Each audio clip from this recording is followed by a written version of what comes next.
Mozzarella in carrozza. What it is, like I mentioned in the intro, it's kind of a mashup of a grilled cheese, French toast, mozzarella sticks, kind of all bound into one. It's kind of like a peasant-style Italian food.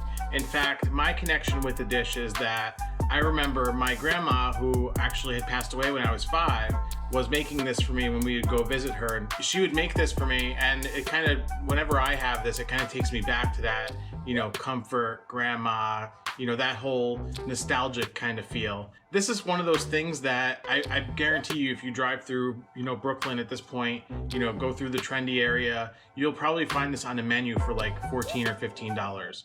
But it's nothing more than a couple slices of bread, some mozzarella cheese, and then that's just battered and fried, just like a grilled cheese or French toast. So I'm gonna show you how to make it. Like I said, I just walked you through the entire prep just now, but we're gonna make it together, and I'll show you some ways in which you can improve it. I mean, I can envision you could change up the cheese, you could change up the bread. While you're here, do me a quick favor and give this video a thumbs up. Make sure you like the video. Let me know what you think in the comments down below. Is this a recipe that you're gonna try? If you do try it, tag me in your pictures on social media. I'd love to see what you come up with and how this inspires you to make your own version of this. I'd love to see it, guys. Also, subscribe to the channel and make sure that notification bell is turned on so that you're notified when new posts go live. Let's get to cooking this bad boy. So like I said, it's simple. Not a lot of ingredients needed at all. In fact, here's what it is.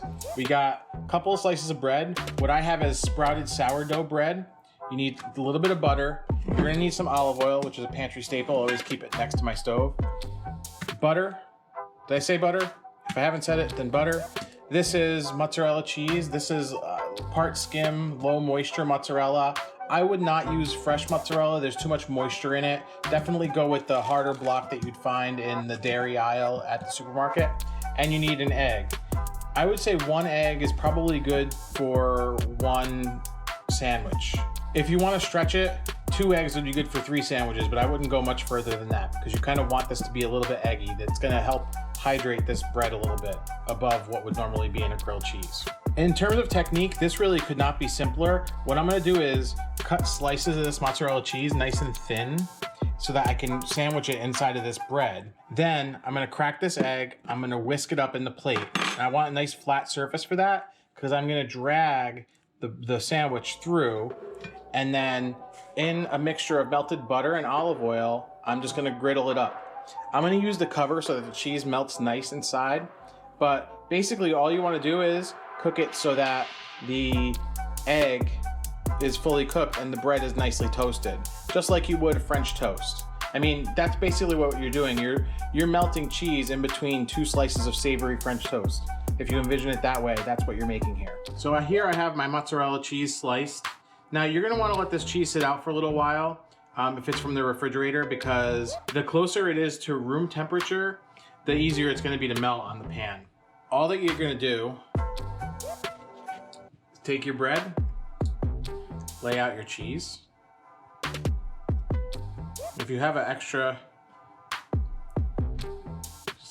piece of cheese, don't hesitate to just do a little snacky snack. So there's that. Egg, crack, and whisk. You want this to be fairly homogeneous. That is a very rich egg yolk I got there. For this next part, don't put the bread in the egg until you're ready to cook it. I want to talk really quickly about a variation that you can make at this point. If you think about this as making a batter, right?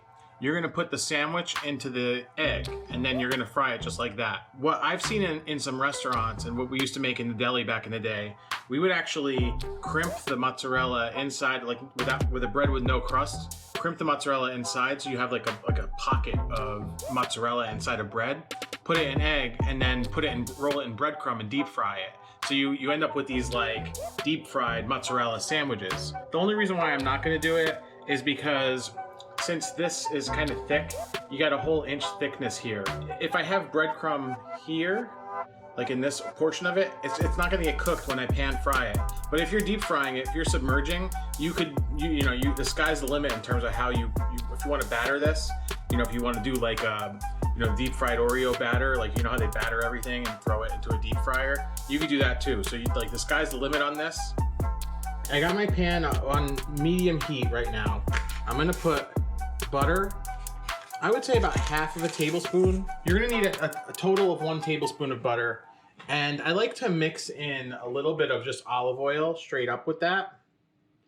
Probably equal amount at this point. You want to look for the butter to be fully melted. Right now it's not even close. I literally just turned the heat on, guys. So what we're gonna do is cook it on one side, take the sandwich out, put a little bit more fat in the pan, and then flip it and cook it on the other side. It's very important to me that the cheese melts. And you know your butter is ready when it starts foaming up a little bit.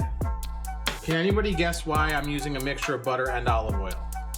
Comment down below. We're about ready to go. We have our sandwich. We're gonna go into the egg on one side and then into the egg on the second side.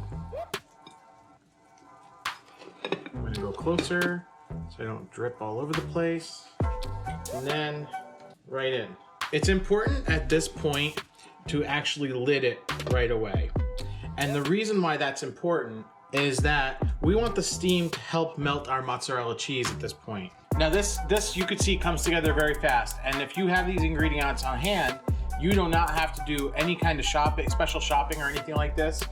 You could get cute with the cheeses if you want inside, but then it wouldn't be mozzarella in carrozza. It would be whatever, brie cheese in carrozza or whatever you decide to make. Provolone a carrozza. This would be a good time to talk about what mozzarella in carrozza means. It literally means mozzarella in a carriage, which to the American means nothing. And I think even to the Italian means nothing. It's kind of gibberish. It's not really anything that means anything. It just means a pocket of mozzarella in bread. It's just the name of the dish, guys. I don't know. I did do a cooking class where this was kind of one of my star dishes. You could check that out. I have that up on the channel.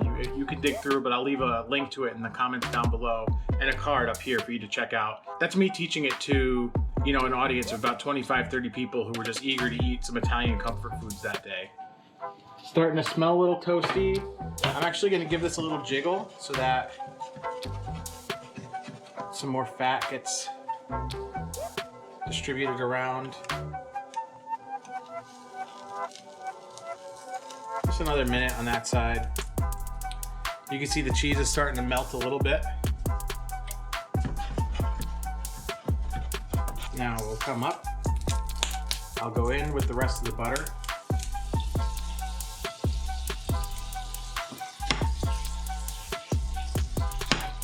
And then we will flip. It takes a little finesse to get it to be even. And then on with the cover again.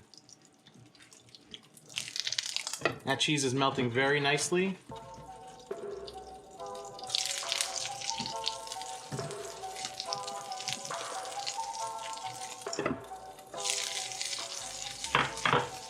Let me spin this around so you can see the meltiness of the cheese.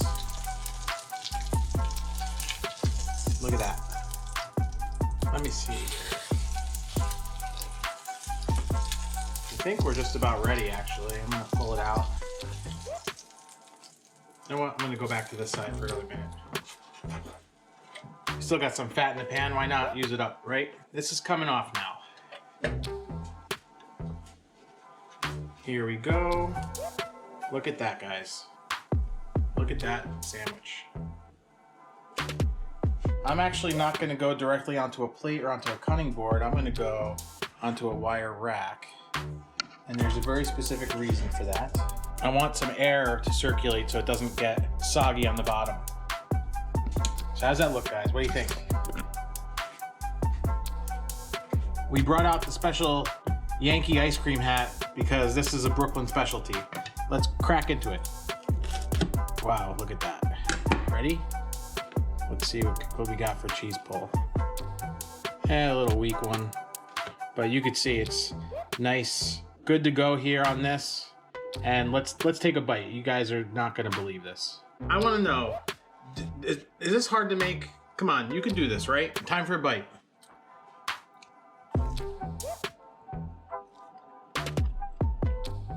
Incredible. Doing this on something that's somewhat of a sourdough gives this a lot more depth to the flavor than I'm used to. But even if you did this with Wonder Bread, I'm telling you it's amazing. That's what we used to use back in the day because they didn't have all these fancy sprouted grain breads and stuff like that. So make this with Wonder Bread. Make it with whatever bread you got around. It's the easiest thing to make. All you need is an egg, some butter. Come on, you could do this. This is easy. You see what happens is the egg kind of soaks a little bit into the bread, but not all the way through. So it doesn't kind of like get too soggy. I have made it where I've left it in the egg a little bit too long and I haven't liked it, but some people like that. So do whatever, do you guys. I can't tell you exactly what to do. You just figure out what you want.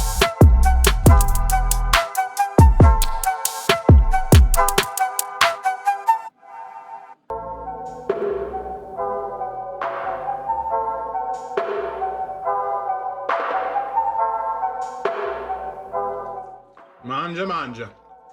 I appreciate you sticking around to the end. Thanks so much for watching. We will see you in the next video.